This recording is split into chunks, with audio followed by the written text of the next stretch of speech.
All right, welcome to this lesson on water notes or water, um, in, with reference to drinking water. So we're not talking about swimming or even canoeing or paddling, which we will do in other videos, but we're going to talk about water with respect to our personal need for it to be able to have it on trip. So there's a few different areas I'm going to talk about, and first of all is our requirements on trip.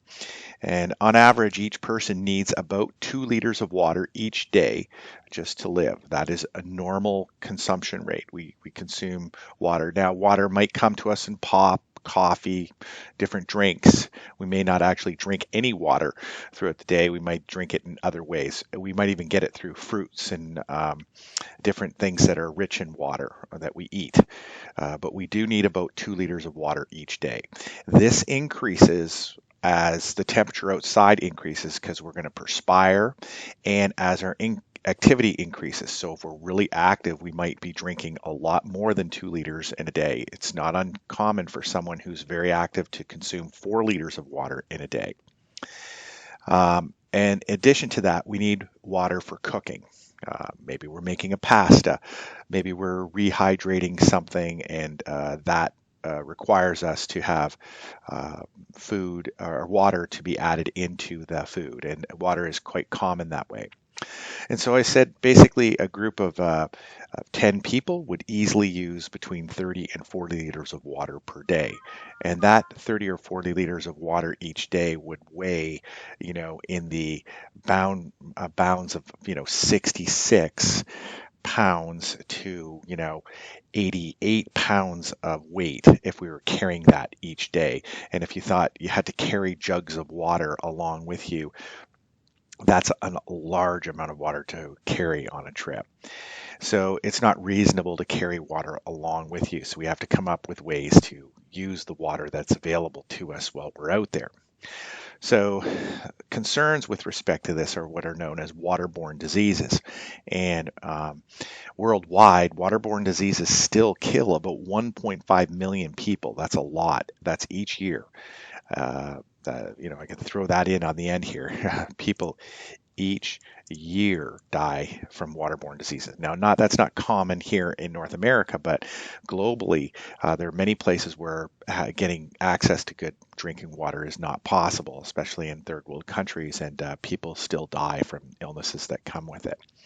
In North America, there are 3 waterborne diseases that we're probably most concerned with.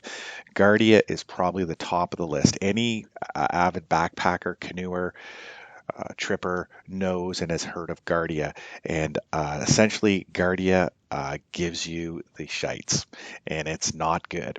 Now, probably from the day you consume it to the day you get sick from it could be an incubation period of 3 to 5 days. So if you're on a fairly short trip, you're not going to get sick till you get home. But if you were on a longer trip and you were exposed to Giardia early, you could very well see the symptoms of it. Cryptosporidium is another type of waterborne disease that produces a fever and various other bad things, as well as E. coli. E. coli is what was in the water in Walkerton and back in 2000 when many of the people in town got sick and 7 people died. So it is not a disease or illness you want to get. And so these are all of significant concern. You're out in the wilderness enjoying a trip. The last thing you want to do is pick up a waterborne disease. So we have to have ways to treat it. So what's our treatment strategies? Well, at home, the water supply is carefully treated by chlorination. All that water that we get in our through our taps has been chlorinated to make sure it kills off these waterborne diseases because they exist in the water supplies that we get from them as well. If you live out in the country and you're on a well, it's very likely that you're not having any treatment, but that deep water well systems are usually safe and not a concern for any waterborne diseases. Boiling water is one of the easiest and best ways to treat water. You bring it to a rolling boil for about 1 minute. It'll kill almost everything. And we often take water straight from the lake, put it into our water pail, and bring it to a nice rolling boil. But we got to make sure that it does boil for a minute before we start scooping water out to drink. But we do that quite often in Algonquin, and it's a very safe, effective way to treat the water. Another way is to use what are called aqua tabs. And aqua tabs are added to the water. You shake and let it stand for a few minutes, and you can drink the water. I'll show you a picture. Aqua tabs look like this, and they can be purchased at Mountain Equipment Co-op and various other hiking places. You can put a tab into a fairly large container of water. They show here on the picture. These are fairly large containers, and they can treat a fair amount of water in a fairly quick and effective way. And these ones get really good ratings because they don't add any extra flavor to your water when you drink it, and so people like that. They do not have chlorine in them, and they are even safe for pregnant women and children. So it's a pretty good way to go. I bring along some aqua tabs in my emergency supply kit so that, things get tricky and we can start using some aqua tabs in our water bottles if we had to, because all other options were not available to us. Water filters are probably the most common way to treat the water, and they remove 99.99% of bacteria and viruses, which are essentially the types of organisms that cause these waterborne illnesses. Okay, and this is probably the most popular way to do it. We have two water filters, and I will do a video demonstrating the use of these water filters so that you can see how they're used. And there's some little tricks and techniques to using them properly. And I have a couple pictures here. First of all, the platypus gravity feed one looks like this. It is exactly a plastic or fairly durable plastic bag on one end, and another one here. This one says dirty, so our dirty water is going in here. You can see that it is somewhat dirty.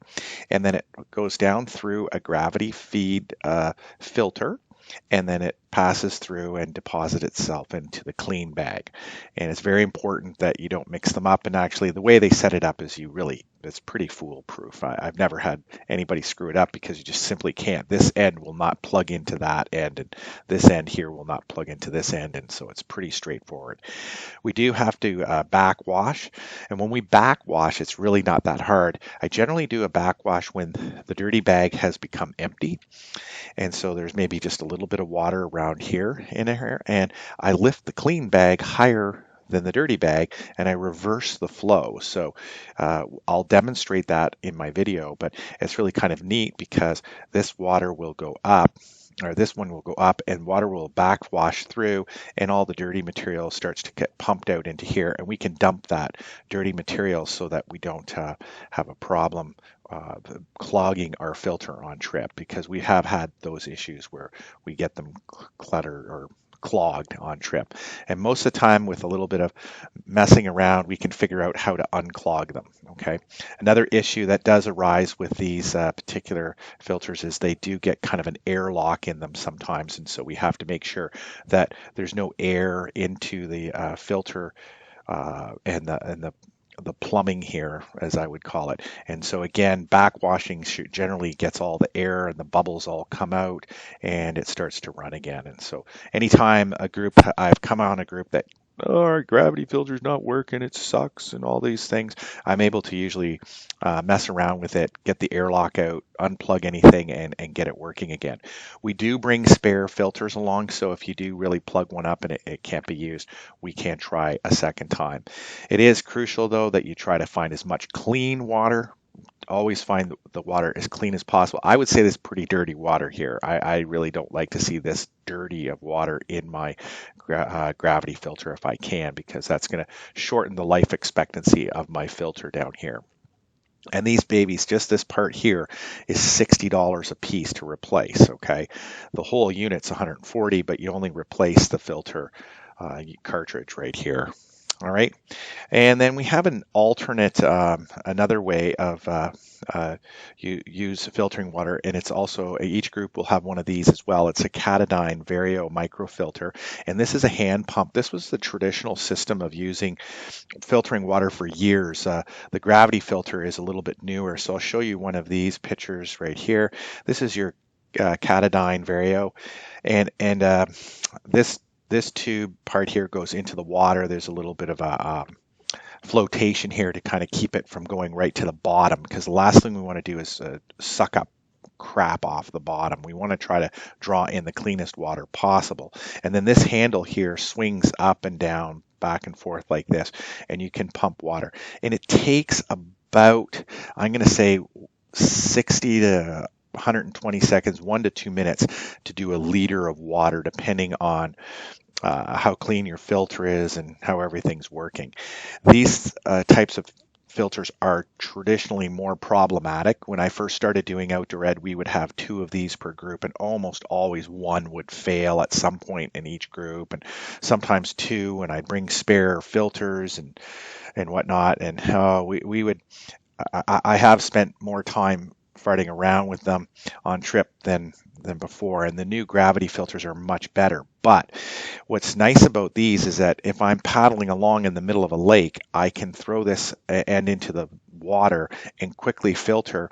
And on the bottom here, and you'll see this in my video, I'm able to screw on a Nalgene water bottle right to the bottom of this filter, and it basically just pumps and filters. So if you have a group of 10 people, I don't have to stand there holding the bags up in the air in the middle of a lake trying to filter water, because we're all thirsty and we need extra water before the next portage. I can actually just throw this thing in the water, start pumping, and maybe even my partner, if I'm in the front and he's in the back, he can continue to paddle, and we can gently move along the lake, and I can start filling up people's water bottles while well underway, which is a really nice feature. It's also great if you stop for a lunch break. It's a backup in case something really did go wrong with our platypus as well, our gravity filter. So it's kind of nice system to have as well. And I make sure that there's one of these with a good filter in it in each group.